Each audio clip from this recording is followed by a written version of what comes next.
ॐ अज्ञानतिमिरान्धस्य ज्ञानाञ्जनशलाकयः चक्षुरुन्मिलितं येन तस्मै श्रीगुरुवे नमः।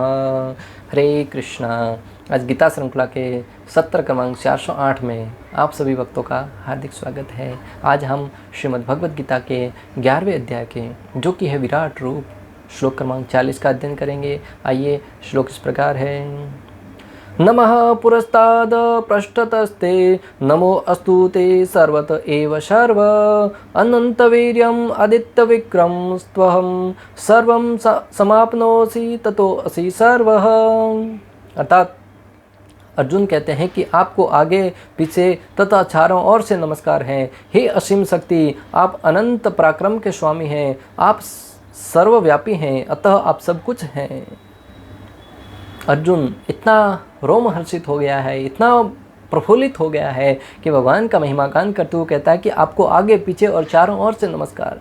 ऐसा क्यों कह रहा है? क्योंकि जब उन्होंने विराट रूप को देखा तो सर्वत्र भगवान श्री कृष्ण का ही रूप को देख रहा था। सब जगह भगवान की शक्तियों के रूप में विराट रूप को चारों ओर फैला हुआ देख रहे थे। इसलिए कह रहे कि आपको आगे पीछे चारों ओर से नमस्कार कर रहे हैं, क्योंकि सब जगह शक्तियाँ फैली हुई हैं। हम जब भी किसी शक्ति को देखें तब हमें उस भगवान श्री कृष्ण की विभूति के रूप में देखते हुए उसे प्रणाम करना चाहिए।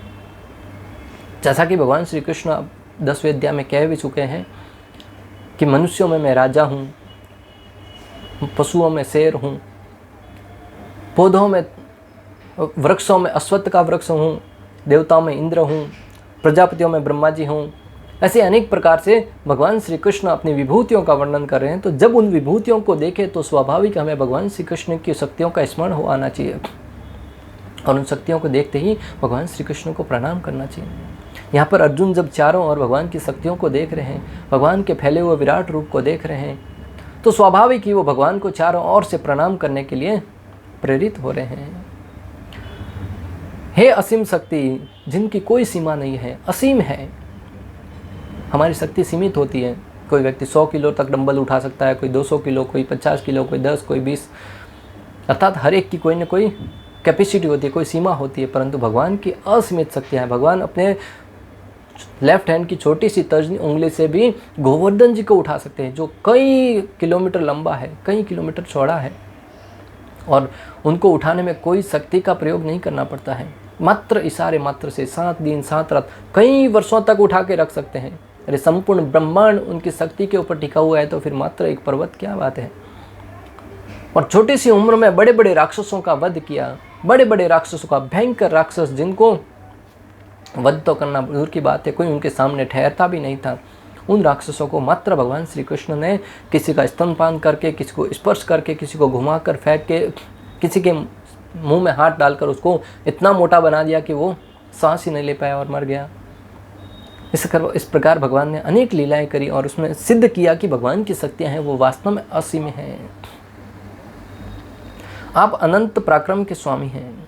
और भगवान के पराक्रम के विषय में क्या कहा जाए भक्तों। भगवान हमेशा हंसते खेलते कूदते रहते हैं, और जब पराक्रम की बात आती है तो सब लोग भगवान की पराक्रम के विषय में महिमा गान करना करते हैं। कोई भी ऐसी वस्तु नहीं है जो भगवान के सामने टिक पाए। यहाँ तक कि स्वयं भगवान भोलेनाथ एक बार अपने भक्त की रक्षा करने के लिए भगवान श्री कृष्ण के सामने जाकर भिड़ गए। तब भगवान श्री कृष्ण शिव जी को एक ऐसा अस्त्र चलाते हैं जिसे शिव जी है वो उनके सामने युद्ध करने के लिए नहीं ठहर पाते। वो शायद निद्रावस्था में चले जाते हैं या उनको आलस्य आने लगता है, और वो भगवान श्री कृष्ण को प्रणाम करते हुए कहते हैं और अपने भक्त से भी कहते हैं कि अगर तुम उनकी शरण में जाओगे तो बच जाओगे। तो इस प्रकार हम समझ सकते हैं कि भगवान है वो समस्त पराक्रमों में सबसे पराक्रमी माने जाते हैं। आप सर्वव्यापी हैं। भगवान है वो सर्वव्यापी हैं, सब जगह व्याप्त रहते हैं, कण कण में विद्यमान रहते हैं अपनी शक्ति के रूप में। कहने किसी को नास्तिक से नास्तिक व्यक्ति को भी कहते हुए सुनते पाएंगे आपकी कण कण में भगवान तो विद्यमान है। अरे जब कण कण में विद्यमान है तो फिर मूर्तियों में क्यों नहीं। उनकी फिलोसॉफी अलग ही है। वो कहते हैं मूर्ति पूजा मत करो, भगवान तो कण कण में, मूर्ति में नहीं है। अरे जब कण कण में विद्यमान है तो फिर मूर्ति में क्यों नहीं होंगे। सब जगह होते हैं। भक्तों की अपनी अपनी श्रद्धा है। जिस प्रकार जल है वो सब जगह हवा में भी विद्यमान है, परंतु उसको पीने के लिए कुछ तरीका होता है। नल से गिलास भर के उसको पिया जाता है। हवा में कहीं भी मुंह डाल के उसको नहीं पी सकते कि पानी है पी लो, नहीं। उसी भांति भगवान श्री कृष्ण कण कण में सब जगह विद्यमान है, परंतु विग्रह रूप में हम उनकी अच्छे से आराधना कर सकें, उनको भोग लगा सकें, उनकी सेवा कर सकें, उनकी आरती उतार सकें, और भक्त है वो भगवान के साथ आदान प्रदान कर सके। इसलिए विग्रह पूजा का व्यवधान माना गया है, प्रावधान रखा गया है। जिसको श्रद्धा हो उसको करना चाहिए, और जिसको श्रद्धा नहीं है वो अपनी अपनी समझ के अनुसार शास्त्रों को पढ़कर उसके अनुसार माने। परंतु शास्त्र तो यही परामर्श देते हैं कि भगवान श्री हरि के विग्रह रूप पर ध्यान करना चाहिए, उनकी सेवा करनी चाहिए, और आचार्यों का भी यही मत है। अतः आप सब कुछ हैं। एक तरीके से देखा जाए तो इस सृष्टि में जो कुछ है वो भगवान ही है, सब कुछ है वो भगवान ही है। अतिशय शक्ति के कारण यह नहीं जानते हुए कि कितने प्रणाम पर्याप्त होंगे, अर्जुन बार बार प्रणाम कर रहे हैं। अतिशय शक्ति के कारण भगवान की शक्तियों को जब देख रहे हैं तो अर्जुन है वो ये विचार कर रहे हैं कि कितने प्रणाम करने भगवान को पर्याप्त होंगे। इसलिए कहते हैं असीमित प्रणाम कर रहा हूँ, हजारों बार आगे पीछे चारों ओर से बार बार आपको प्रणाम कर रहा हूँ। मैं आपको प्रणाम करता हूँ जो सभी जगह अवस्थित हैं, अर्थात पीछे सामने और सभी जगह आपके पास असीमित शारीरिक बल और अपरिमित मानसिक बल हैं। इसलिए आप शास्त्र का प्रयोग करने में प्रवीण हैं। भगवान के पास असीमित शारीरिक और मानसिक बल दोनों बल हैं। शास्त्रों का प्रवीण है, अर्थात भगवान है वो समस्त रूप से परिपूर्ण है। कोई शारीरिक रूप से तो बलवान होता है, परंतु मानसिक रूप से पैदल होता है। दिखने में बड़ा शक्तिशाली होता है, परंतु बोलता तब मालूम पड़ता है कि ये तो अंदर से खोखला है, कोई ज्ञान तो है ही नहीं। कोई व्यक्ति बड़ा बुद्धिमान होता है, परंतु देखने में शारीरिक बल है ही नहीं, शास्त्रों में कोई ज्ञान है ही नहीं। भगवान श्री कृष्ण शारीरिक और मानसिक रूप से पूर्ण रूप से शक्तिशाली हैं। इसलिए कहा गया है कि आप शास्त्र का प्रयोग करने में प्रवीण हैं। शास्त्रों में क्या शब्द देने हैं, क्या वाणी देनी है, भगवद गीता में क्या ज्ञान देना है, वो उनमें पूर्ण रूप से भगवान है वो प्रवीण माने गए हैं। यह दर्शाता है कि अन्यों के पास एक प्रकार की शक्ति ही है। भीम आदि के पास अति शारीरिक बल है और दुर्योधन आदि के पास शिक्षा के लिए अत्यधिक बुद्धि है। भक्तों, ऐसा माना जाता है कि हर एक के पास परिपूर्ण मात्रा में शक्ति नहीं होती है।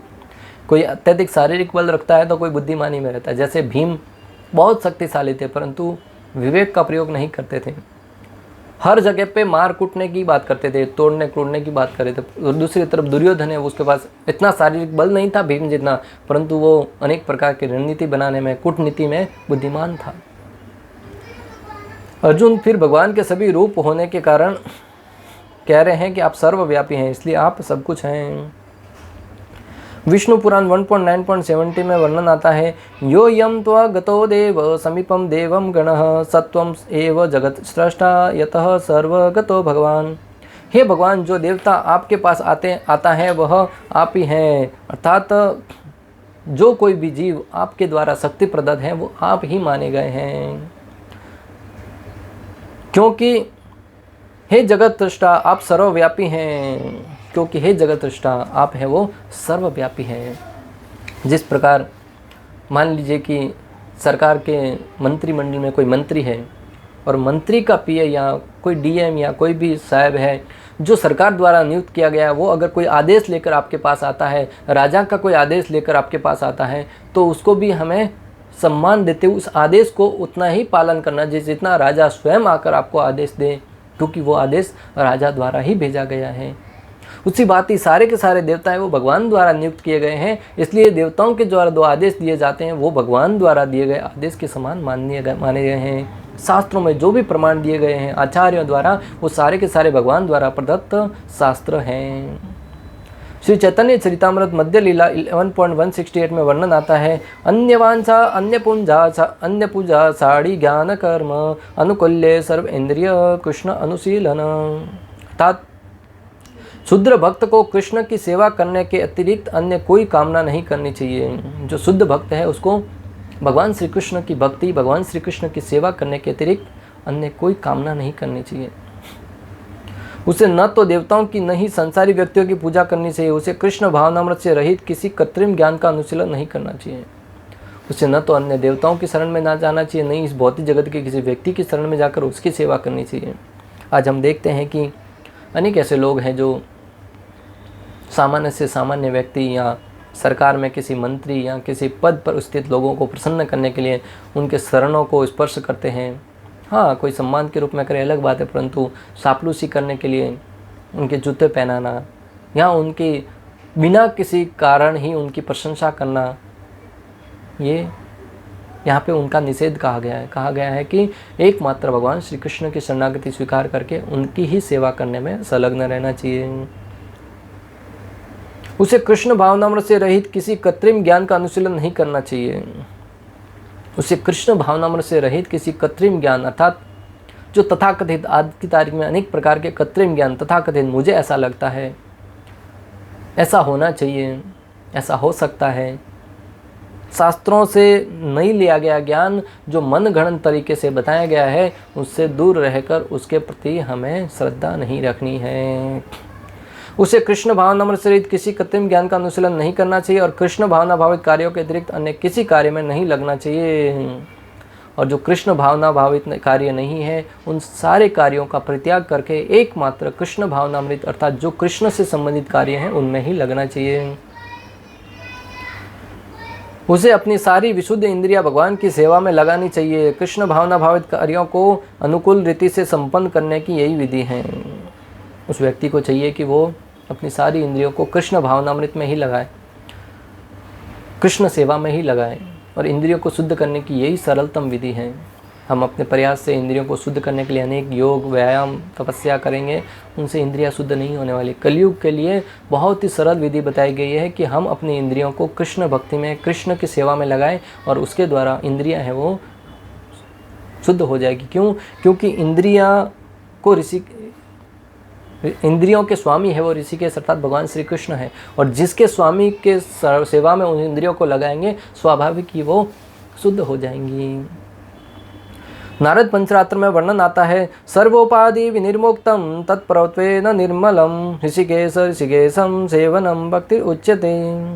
भक्ति का अर्थ है समस्त इंद्रियों के स्वामी पूर्ण पुरुषोत्तम भगवान की सेवा में अपनी सारी इंद्रियों को लगाना। भक्ति का क्या अर्थ बताया गया है नारद पंचरात्र में? कि अपनी सारी इंद्रियों के स्वामी भगवान श्री कृष्ण की सेवा में लगाना। जब आत्मा भगवान की सेवा करता है तो उसके दो गौण प्रभाव होते हैं। मनुष्य सारी भौतिक उपाधियों से मुक्त हो जाता है और भगवान की सेवा में लगे रहने मात्र से उसकी इंद्रियां शुद्ध हो जाती हैं। जब व्यक्ति अपनी आत्मा के स्तर पर भगवान की शरणों में सेवा लगा देता है, अपने आप को भगवान श्री कृष्ण की सेवा में लगाता है, अपनी इंद्रियों को, उसके दो प्रभाव पड़ते हैं। एक कि भगवान श्री कृष्ण की सेवा करने से भौतिक उपाधियों से हम मुक्त हो जाते हैं। मैं फलाना व्यक्ति हूँ, मैं उस राज्य का मंत्री हूँ, मैं उस देश का मंत्री हूँ, मुख्यमंत्री हूँ, प्रधानमंत्री हूँ, मैं घर का मालिक हूँ, मैं उस कंपनी का बॉस हूँ। सारी की सारी उपाधियों से मुक्त हो जाते हैं। क्यों? हमें पता होता है कि परम ईश्वर श्री कृष्ण समस्त सृष्टि के स्वामी हैं और उनकी शक्ति के सामने हम नगण्य हैं, हम एकमात्र उनके दास हैं और हमारी एकमात्र कार्य है उनकी सेवा करना। एक कार्य तो ये होगा, हम भौतिक उपाधियों से मुक्त हो जाएंगे, और दूसरा लाभ, भगवान की सेवा में लगे रहने मात्र से उसकी इंद्रियां शुद्ध हो जाती हैं। जब हम पूर्ण श्रद्धा के साथ भगवत सेवा में लगे रहेंगे तो हमारी सारी इंद्रियां हैं वो शुद्ध हो जाएगी, और शुद्ध इंद्रियों से हम भगवत सेवा करने में, भगवत भक्ति करने में, कृष्ण का नाम जप करने में बड़े ही उपयोगी साबित होंगे। जो व्यक्ति वास्तव में बुद्धिमान तथा तत्व ज्ञान में रुचि रखने वाले हैं, उन्हें चाहिए कि वे उस सार्थक अंत के लिए प्रयत्न करें जो उच्चतम लोक ब्रह्मलोक से लेकर निम्न लोक पाताल तक विचरण करने से भी प्राप्य नहीं है। जो व्यक्ति वास्तव में बुद्धिमान है, उसे चाहिए कि वो उस वास्तविक लक्ष्य को प्राप्त करने के लिए हमेशा प्रयासरत रहें, जो न तो निम्न से निम्न लोक पाताल लोक या उच्च से उच्च लोक सत्य लोक ब्रह्म लोक तक भी जाने से हमें प्राप्त होने वाला नहीं है। जहाँ तक इंद्रिय भोग से प्राप्त होने वाले सुख की बात है, ये तो कालक्रम से स्वतः प्राप्त होता है, जिसे प्रकार हमारे न चाहने पर भी हमें दुख मिलते हैं। जहाँ तक इंद्रिय भोग का प्रश्न है, ये इंद्रिय भोग तो हमें न चाहते हुए भी सब जगह प्राप्त हो ही जाएगा। जिस प्रकार हमारे न चाहने पर दुख प्राप्त होते हैं, उसी भांति सुख भी प्राप्त हो गए। मात्र स्पर्शातु कौन्तेय शीत उष्ण सुख दुखदा अगम अपैन अनित्यः तान तितिक्षो भारत। जिस प्रकार सर्दी, गर्मी और बारिश की ऋतुएं परिवर्तित होती रहती हैं समय समय पर, उसी भांति सुख और दुख हैं वो आते जाते रहेंगे। उस अवस्था में हमें उनसे मोहित नहीं होना है और उनसे दुखी, हताश भी नहीं होना है। हमें प्रत्येक अवस्था में भगवत सेवा में लगे रहकर किस प्रकार भगवान श्री कृष्ण की सेवा करें, इसी विषय में ध्यान रखते हुए इसी कार्य को आगे बढ़ाते रहना ही हमारा लक्ष्य होना चाहिए। पूर्ण पुरुषोत्तम भगवान स्वयं विश्व स्वरूप हैं तथा वे उससे निर्लिप्त भी हैं। पूर्ण पुरुषोत्तम भगवान स्वयं विश्व स्वरूप हैं। भगवान श्री कृष्ण का जो विराट रूप दिखाएगा वो एक तरीके से देखा जाए तो भगवान श्री कृष्ण का ही रूप है, और दूसरे तरीके से देखा जाए तो वो पूर्ण रूप से विराट रूप ही भगवान नहीं है, क्योंकि भगवान का उसके अलग अपना शाश्वत स्वरूप है। ये विराट रूप जो प्रकृति है उसको विराट रूप कहा गया है। प्रकृति में क्या क्या घटनाएं घट रही हैं, विराट रूप में अर्जुन है वो सब कुछ देख रहा था। जैसे ही प्रकृति का प्रलय हो जाता है, विराट रूप है वो अस्थायी हो जाता है, अर्थात भगवान में समाहित हो जाता है। परंतु इससे परे भगवान श्री कृष्ण का शाश्वत रूप जो गोलोक धाम में अपने भक्तों के साथ, गोपियों के साथ अनेक प्रकार की लीलाएं आदान प्रदान करते हैं, वो भगवान का रूप है, वो शाश्वत है। अतः भक्त को चाहिए कि विराट रूप की सेवा करने के बजाय भगवान श्री कृष्ण का जो दिव्य रूप है, द्विभुज रूप है, या भगवान श्री विष्णु का चतुर्भुज रूप है, उसकी सेवा करने में अपने आप को लगाना चाहिए। उन्हीं से यह दृश्य जगत उत्पन्न होता है, उन्हीं पर टिका है और संहार के बाद उन्हीं में प्रविष्ट कर जाता है। तुम इस सब के विषय में जानते हो। वैदिक मत के अनुसार भगवान स्वभावतः पूर्ण शक्तिमान है और इस प्रकार उनकी सर्वोपरि शक्तियाँ सदैव पूर्ण तथा उनसे अभिन्न होती हैं। वैदिक मत के अनुसार भगवान है वो सर्वशक्तिमान है और उनसे उद्भूत होने वाली शक्तियाँ भगवान को सर्वशक्तिमान बनाती हैं, और इसकी पुष्टि स्वयं भगवान श्री कृष्ण 10.8 भगवद गीता में करते हैं। अहम सर्वस्य प्रभो मत्तः सर्वं प्रवर्तते इति मत्वा भजन्ते मां बुधा भाव समन्विता। भगवान कहते हैं कि मैं समस्त आध्यात्मिक तथा भौतिक जगतों का कारण हूँ, प्रत्येक वस्तु मुझी से उद्भूत है। जो बुद्धिमान यह भली भांति जानते हैं वे मेरी प्रेमा भक्ति में लगते हैं तथा हृदय से पूरी तरह से मेरी पूजा में तत्पर हो जाते हैं। जो कोई व्यक्ति ये जान लेता है कि भगवान श्री कृष्ण है वो सर्वशक्तिमान है और उनकी शक्ति से ही सब कार्य संपन्न हो रहे हैं, वो भगवान की सेवा में स्वतः ही लग जाता है। और भगवान की शक्तियों को जब तक हम नहीं जान पाते हैं तब तक भगवान हमारे सामने होते हुए भी हम उनका अनुभव नहीं कर पाते हैं। कृष्ण लीला का प्रसंग भक्तों, एक बार माता यशोदा ने सुना कि उनके गांव से एक ब्राह्मण देव आए हुए हैं, और विशेष रूप से माताएं हैं वो जब उनके पियर से कोई आता है तो बड़ी प्रसन्न हो जाती हैं। भले कोई जान पहचान वाला है नहीं है, परंतु माताओं को जब मालूम पड़ता है उनके पियर से कोई आया है, तो उनके मायके से जब कोई आता है उनको मालूम पड़ता है, तो स्वाभाविक ही उनके प्रति उनके हृदय में प्रेम सम्मान आ जाता है। माता यशोदा के हृदय में भी ऐसा ही हुआ। उस ब्राह्मण देव को माता यशोदा ने अपने घर बुलाया, उनके लिए भोजन की व्यवस्था करी। ब्राह्मणों का स्वभाव होता है, आचरण होता है कि वो पहले भगवान को भोग अर्पण करते हैं फिर स्वीकार करते हैं। इसलिए तो भगवान श्री कृष्ण कहते हैं कि यज्ञ शिष्टो सिन संतो मुचंते सरकलम्बचे भूंजनते ते तो गम पापा ये पश्चात्म करना स। भगवान कहते हैं कि मेरे जो भक्त हैं वो जो कुछ खाते हैं मुझे अर्पण करते हुए भोजन करते हैं, इसलिए वो प्रसाद रूप में यज्ञ में अर्पित की हुई भोजन सामग्री को ही स्वीकार करते हैं, और जो मुझे अर्पित किए बगैर खाते हैं वो पाप खाते हैं। तो ब्राह्मण भगवान के अनन्य भक्त होते हैं, वो भगवान को अर्पण करके ही स्वीकार करते हैं। माता यशोदा ने बहुत ही स्वादिष्ट भोजन बनाया। जैसे ही ब्राह्मण देव ने दोनों हाथ जोड़ के प्रार्थना करी भगवान श्री गोविंद को, ओम नमो भगवते वासुदेवाय, हे भगवान श्री कृष्ण आइए इस भोजन को भोग लगाइए। श्री कृष्ण बाजू में खेल रहे थे, तुरंत आकर उसमें से खाने लगे। ब्राह्मण ने जैसे ही देखा राम राम कृष्ण कृष्ण कहकर चिल्लाने लगा कि आपके बच्चे ने इस भोग को अशुद्ध कर दिया है। लीला बहुत लंबी है, सार रूप में बताना चाहूँगा भक्तों। माता यशोदा ने पुनः भोग बनाया, ब्राह्मण देव पुनः प्रार्थना करते हैं, श्री कृष्ण पुनः आकर उसको खाते हैं। एक बार, दो बार, तीन बार ऐसा होता है, कई बार होता है। ब्राह्मण देव फिर दुखी होकर कहते हैं तुम्हारा बच्चा है वो बिल्कुल भी शिष्टाचारी नहीं है। माता यशोदा भी बहुत ही अंदर ही अंदर गलानी महसूस करती हैं, परंतु भगवान श्री कृष्ण मन ही मन सोचते हैं कि अरे ब्राह्मण तुम मुझे पुकार रहा है और जब मैं आके खा रहा हूँ तो तुम्हें दुख हो रहा है, पीड़ा हो रही है। जब मुझे तुम ओम नमः भगवते वासुदेवा मुझ श्री कृष्ण को पुकार रहा है तब मैं आके खा तो रहा हूँ। भक्तों, मैं आपको जो बताना चाह रहा हूँ कि कई बार हमारे सामने भगवान की शक्तियाँ होती हैं, भगवान स्वयं भी उपस्थित होते हैं, परंतु हम अज्ञानता के कारण उनको समझ नहीं पाते हैं। और जब तक भगवान की कृपा न हो तब तक भी भक्त भगवान की शक्तियों को नहीं समझ पाता है। ऐसी लीलाएं भगवान ने हर अवतार में की। जब चैतन्य महाप्रभु के रूप में अवतरित हुए तब भी उनके घर पे एक ब्राह्मण देव आते हैं, और ये कि ये लीला एज इट इज़ लीला घटित होती है माता शशि देवी के साथ। तो हमें समझना होगा कि हमें भगवान की विशेष रूप से कृपा प्राप्त करनी है। जब हमें कृपा प्राप्त होगी, निश्चित रूप से हम भगवान की उन शक्तियों को, भगवान की उन कृपाओं को समझकर भगवान के शरणागत हो सकेंगे। इस प्रकार श्लोक क्रमांक 40 में हमने समझा कि अर्जुन है वो भगवान श्री कृष्ण को बार बार, भगवान श्री कृष्ण के महिमा का यशोगान श्रवण करके भगवान की शक्तियों को देखकर बार बार प्रणाम कर रहा है। आगे से, पीछे से, चारों ओर से हजारों बार भगवान को प्रणाम करते हुए कह रहे हैं कि हे भगवान, आप असीम हैं, आप असीम शक्ति के स्वामी हैं, आप अनंत पराक्रम के स्वामी हैं और आप सर्वव्यापी हैं, अतः आप सब कुछ हैं, इसलिए आपको मैं प्रणाम कर रहा हूँ। इस प्रकार श्लोक क्रमांक 40 का भक्ति वेदांत तात्पर्य पूर्ण हुआ। अंत तक हमारे साथ बने रहने के लिए आप सभी का हृदयपूर्वक, प्रेम पूर्वक बहुत बहुत धन्यवाद। शिला प्रभुपाद की जय, श्री श्री राधा गोपीनाथ भगवान की जय, श्रीमद् भगवद गीता की जय। हरे कृष्णा कृष्णा कृष्णा हरे हरे, हरे राम राम राम।